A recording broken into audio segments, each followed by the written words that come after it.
Ladies and gentlemen, and welcome along to our drivers' press conference, the FIA drivers' press conference ahead of the Singapore Grand Prix, featuring today on the back row from left to right as we look from Williams, Valtteri Bottas, from Sauber, Nico Hülkenberg, and from Force India, Adrian Sutil, and on the front row from McLaren, Sergio Perez, from Lotus, Kimi Räikkönen, and from Mercedes, Nico Rosberg. Thank you for your time, gentlemen. We've got plenty of questions to come, and to remind our journalists in the audience, your name and publication, please, before you ask your question. And I'll start with Kimi, if I may. Congratulations on the move for next season. First time we've seen you since the announcement. If we'd have said to you at the start of the season you'll be a confirmed Ferrari driver by September, what would you have said then? No chance, no way, or was it something you always thought might be possible? It's hard to say. I mean, in Formula 1 things changed a lot, so I never had a bad feeling with them, really. I mean, obviously things could have go in the end slightly different, but I mean, I still have a lot of friends and good memories from there. So I mean, I knew that my contract will end end of this year, so obviously I either have to make some kind of decision what to do for next year, and now it's been done. Was there anything Lotus could have done to keep you with the team, or was the attraction of a return to Ferrari just too strong for you? Yeah, there was a lot of things, and for sure they know what it is, and it's hard to say which way would have gone if that would have happened. But I mean, the deal is done now, so I'm very happy with the new deal.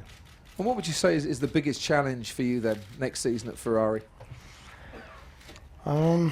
I know the team, I know the people. Obviously there's some new people, and some old has left since I was there, but most of I think is the same. So I don't think it will be too difficult to go there and do well. The cars will be obviously different, so I think that's the most difficult thing, to get the cars right and get them running reliable, and whoever makes the best car will probably make the best out of it. Thank you, Kimi. Let's turn to Nico. Valtteri, welcome to Singapore, driving the Marina Bay circuit for the first time. What challenges lie ahead for you, do you think, this weekend? Yeah, I think it's going to be a difficult race weekend, like Monaco was first time for me, and then this track, and it's a night race, but obviously the lighting is very good and bright, so that shouldn't make a big difference. But you know, it's a difficult circuit, a lot of corners, so yeah, there's lots to learn on Friday. Obviously Montreal, your first race there, you rose to that challenge with your best qualifying of the year. Realistically, what are your goals for this race weekend? Still, our goal is points. You know, this track is a lot different from Monza. We were not really strong there, but this is different, and it means that we can be stronger here. And the team was very strong here last year, actually. So I really hope this track suits our car, and we have some little updates, and if they work, I really think it's possible to fight for the points in the race. We're talking about drivers' future for yourself for next season. Is it safe to assume that you'll be staying with Williams? I think we still have to see, and I think it's always best to ask the team. They know the best what they're going to do, but at the moment I'm very confident at Williams, and very comfortable, and really would like to continue. Thank you very much. We'll stay on that theme. Adrian, your chances on the front row. Paolo Ianieri, Gazzetta dello Sport. Kimi, last year you said that when you left Ferrari you felt liberated. So what made you decide to go back and lose your, between brackets, freedom? I always had a freedom there also. I mean, there's a lot of stories from my past from different teams, but it's all from you guys, and I don't think that you guys work in a team, so you don't really know what's happening, and you can write a lot of stuff, but it can be sometimes true, sometimes not, and I mean, I had a good time, like I said, and I'm sure we will have a good time together again. Thank you. Next question. Jacob Polychronis, F1plus.com. My question is for Kimi. Some other drivers have been quite quick to already suggest that your partnership with Fernando Alonso may not work out, namely Jensen and Sebastian. Do you care to weigh in on the issue? I don't see the reason why it wouldn't work. I mean, we are all old enough to know what we are doing, and and the team is for sure working for the right things to make sure. And I mean, if there is something, I'm sure we can talk it through. And it's not like we are 20 years old guys anymore. So I mean, I might be wrong, but the time will tell. But I'm pretty sure all things will be good. For sure, there will be hard fights on the race circuits, but sometimes things go wrong, and like I said, I'm pretty sure we'll be okay. More questions. Andrea Cremonesi, la Gazzetta dello Sport. Kimi, Mr. Montezemolo said in an interview in our newspaper that he expected from you victories and poles, but also that you can help Alonso to develop the car. Are you ready to spend more time in Maranello like Fernando, to stay there more than even in the past? It's a pretty similar answer than before. That there's a lot of stories, but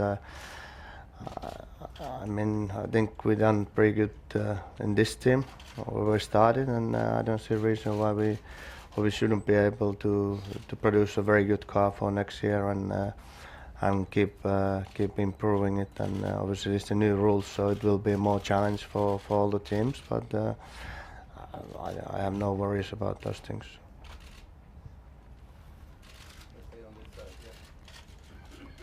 Sorry, but it's for Kimi again.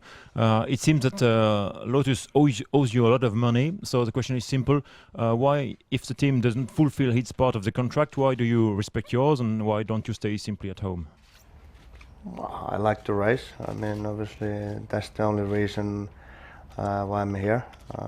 It doesn't matter which team it is, and obviously the reasons why you have to ask from the team, but the reasons why I left from the team is purely on the money side, and the things that I haven't got my salary. So it's an unfortunate thing, but like I said, I want to try to help the team as much as I can, and I like to race. So. Let's go to the other side now. Fulvio Solms, Corriere dello Sport. A question to Kimi. Kimi, referring to your next teammate, do you think it will be possible? What will be possible to learn from him next year, and what to teach too?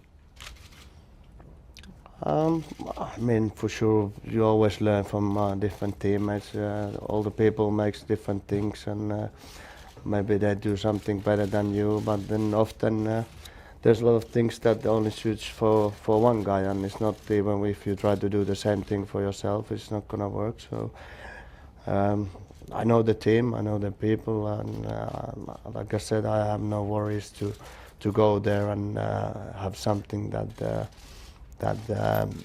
wouldn't work really. So I don't really worry about that. And I never worked with Alonso. I know him obviously from racing, but I'm sure it will be fine. So. Luke Smith, NBC Sports. Question for Valtteri. Singapore, traditionally, there's a high rate of attrition, lots of retirements. There's been a safety car in every race here. Is this your best chance to score points this season, do you think? I think so. This should be the place to get the points. And, yeah, like you said, in the race, there can be a lot of things happening and safety cars, etc. And like I said before, if some of the little updates work, if we can get a bit of more speed and be a bit closer to the top 10 in a pure pace, then it's always possible to get points, and we need to keep pushing on that. Okay, more questions. Andrea Cremonesi, la Gazzetta dello Sport again. Kimi, in your choice to Ferrari, there is also some technical reason.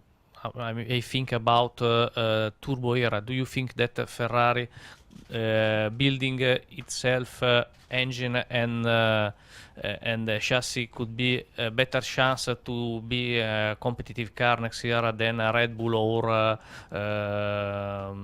Lotus? Obviously, I hope.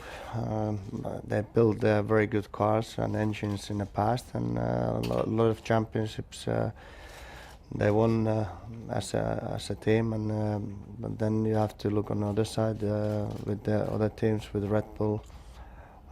In the past with Lotus or Renault, they done very well. So it's very hard to say with the new rules that which way it's gonna go and who's gonna have the best package. You hear a lot of stories on certain engines that will be much stronger than others, but there's so many different things that you have to look and go through and make sure that it works. That it will be.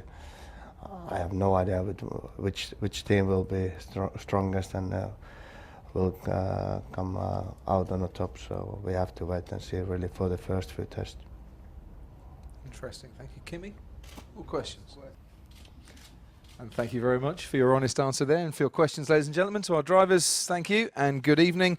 And if you want to read the transcript of this press conference, www.fia.com is where you'll find it in a few hours.